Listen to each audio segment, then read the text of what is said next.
नमस्कार प्रणाम। हम ललित नारायण झा हरिहरपुरिया। तो हम अखन कृषि यंत्र के स्टोर में छी, जत कृषि यंत्र खेती बाड़ी करऽ वाला मशीन बिकाई छै, ओई जगह पर में छी।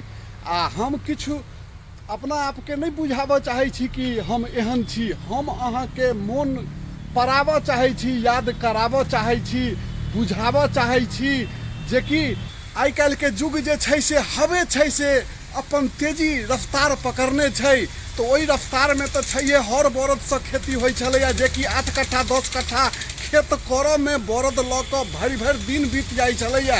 लेकिन आब जे विज्ञान के जुगाड़ छै, टेक्नोलॉजी छै, से अहाँ के 10 बीघा जमीन एक दिन में कऽ सकै छियै।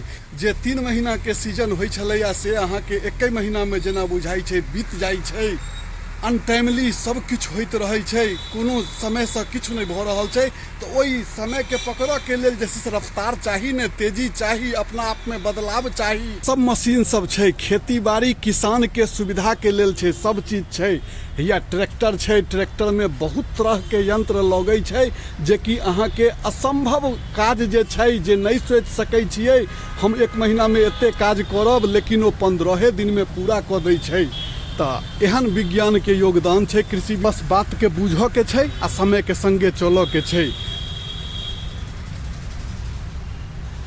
ई वीडियो अहाँ सबके केहन लागि रहल है से कहबै।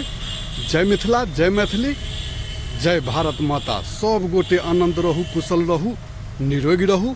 हमरा तरफ से यह कामना। जय हो।